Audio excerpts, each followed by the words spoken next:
This video was brought to you by Better Planner, Kempower, Marcus Biel, and Stormberg. Yo, what's up? We are now in Teslabjorn mansion version 1. But in this video I'm going to talk about Tibber and will show you my experience with Tibber so far. So you guys remember I had an episode earlier where I showed you Tibber. I have now an app. I can show you more close-up, and I will also show you some of what Tibber calls it power-ups. So I need to quickly explain what Tibber is.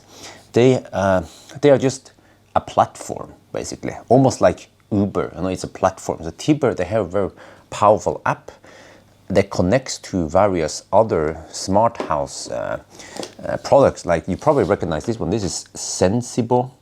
Tibber supports Sensible. Tibber supports, what is this thing again? Homey Pro. So I've installed some of these, and there are some products I haven't installed. I will also show you that one. And let's just get cracking. So I will show you what I've done so far. I've actually hasn't come that far yet. And here we have Sensible. So this device is to control the air conditioning. So it will actually replace this one and make the home way smarter. So first I had to set it up, and the instruction gave me to press the power button here, and then this Sensible suddenly recognized my device or whatever. I don't know what the heck happened. Suddenly Sensible can control the air conditioning. It's like magic. So you have a double-sided tape there. You can just stick it in the wall somewhere. One thing that I don't like too much is that each device comes with their own power source with one USB port only, and then you just plug it in here, and this is USB micro on this end. So it means that if you have several of these devices, they will take one socket each. It would be better if at least you would have two of those, you know. And nowadays people need USB for other stuff anyway, so yeah, you will see when you plug in the other, when I show the other devices. But Sensible is now working, and it can then see my air conditioning unit. I mean, just as long as you have it in the same room, it has pretty good reach. And you see here, it's now 25 degrees in the living room. It's kind of hot nowadays. So if I go to heat, okay, I want to cool it instead, and I want to set it to mid. You see, it just sends a signal to the air conditioning. This is magic. But of course, you can just also let it do stuff by itself. I mean, like control it automatically. I have set it to save some energy at night. Let me see today. Yeah, it's been a little bit. I have unplugged this device in periods because I was experimenting with it to see how it works. But you can also see here you have smart heating. I've activated night cooling so that it will lower the temperature just a few degrees at night to save energy. And smart heating has been set on. And let me see, I think I will go back to yeah, this one. I don't remember. Yeah, this is just it will show you the sensor history. That's the thing I did. I was missing some sensor history because I've been on and off with it. But I will show you that this is the Tibber home screen, and you see that we have some stuff here, living room and basement and whatever. But you also need to connect it with Sensible, which is the app for controlling the air conditioning. So you need Sensible, and you can do the same thing here. You see, you can change settings, 22 degrees, fan, quiet. And then if you go back to Tibber, you will see that it will then, the settings have changed. But here you also see, this is another part of Tibber app, is that you will see the electricity price. And then you can also switch to previous. Let me see. Do we have? Oh, I have to go yesterday. You see that sometimes we have low electricity price. So this is what I'm missing. I want to spend energy while it's cheap. Okay, yeah, you can see back in the history there. But what I'm saying is that you need to have the Sensible app and the Mill app and the Homey app. Every power-up might have their own app, and you have to set up each device in these apps. And then you go to Tibber and you go to power-ups. And then here you see active power-ups. I have these 4 active power-ups. And you can also, you will then connect, you will allow Tibber to control these other power-ups. So that I figured it out once I set it up. But okay, let me move over to the other device then. This is called Atom Homey. It's like a gateway for controlling many different smart home devices like light bulbs or power switches or whatever. So right now the Homey is actually not doing too much other than being a pretty cool light, because yeah, like this. But yeah, this one it's supposed to control some of the other stuff. I will show you soon. But right now I haven't hooked too much on it. But at least I have the gateway here ready, and it supports many different protocols like Zigbee and Z-Wave, and I don't remember the other protocols it uses. So at the kitchen I found the first problem, because this is the power-up that Tibber sells, and this is the one that is configured towards Homey. But you see, it's so fat that it takes, well, I mean, it's too fat. I have another one here that my friend Morgan gave me. It's way more slim, you see. And this one also works. Well, actually, I think I also configured this one against Homey. So it works. It just uses standard protocol. And oh shit, I keep losing that one. But you see, it's to the rice cooker. So it also has a button there to activate the rice cooker. And this one also has a button here to activate it, but the problem is simply that it is too fat. And we also have other devices like this Philips air fryer. We want to hook it up, so we simply can't use this power up. It's too fat, so I haven't hooked it up really, because I guess if we have a bigger socket here with more slots, that would be better. But for now, I just have to put this one on hold. And in the basement we have another power switch for controlling the heater. And this one is slightly different than the one in the kitchen, because it has a built-in temp sensor, so you can then monitor the temperature. So right now it seems like, yeah, it is off. You can see here, that's the middle one here, basement. So it's 21 degrees Celsius in the basement. It's set to 22. It's now doing some night saving. I also set up some smart heating here. And I guess we could just try to force it on, maybe.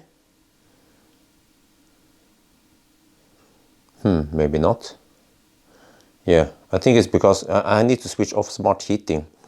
Deactivate it. There, click. And now it's running. Yeah. And also interesting thing is that you will see here, it's now pulling 4 kilowatt, roughly 4 kilowatt. We will also come back to that one. So if I then switch it off, if I then activate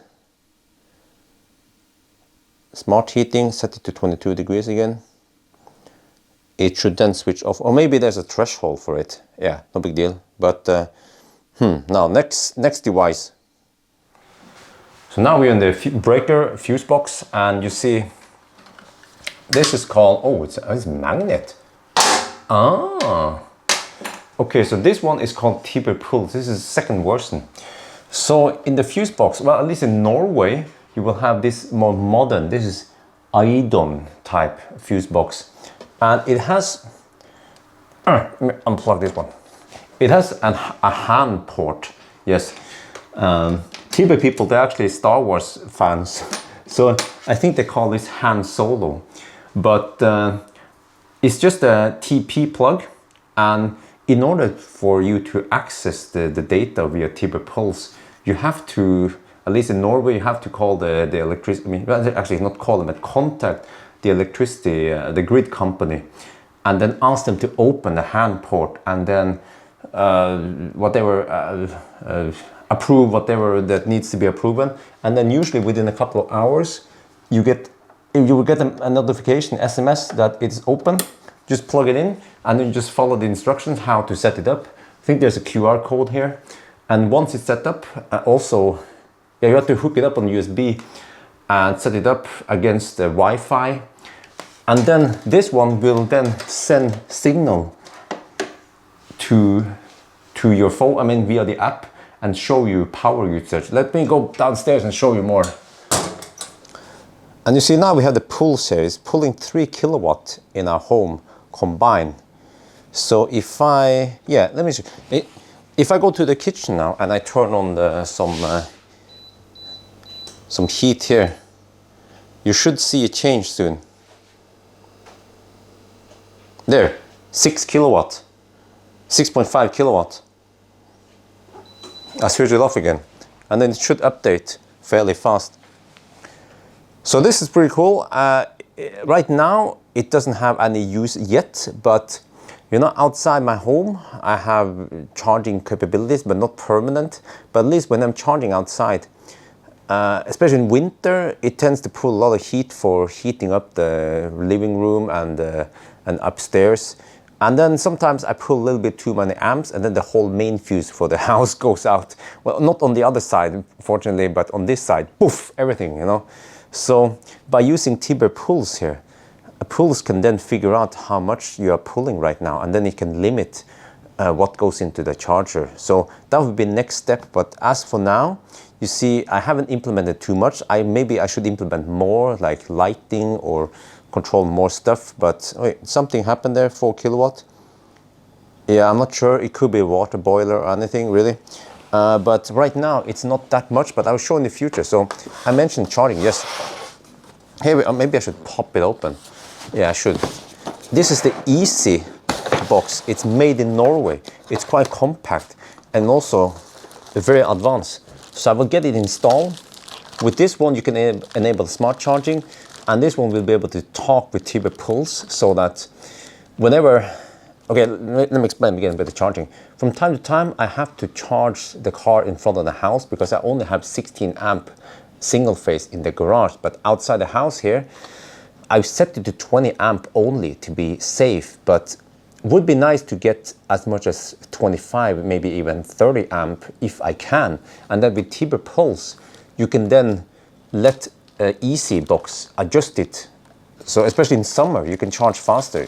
But this is just to show you what is possible. And also we have, this one is called Heated. It's for controlling floor heating. So we have to replace this with the existing floor heating module. And the last one I will show you here is what's it called? Heavy duty smart switch. This one is for the water boiler downstairs in the basement. And I need an electrician to install these 3 devices.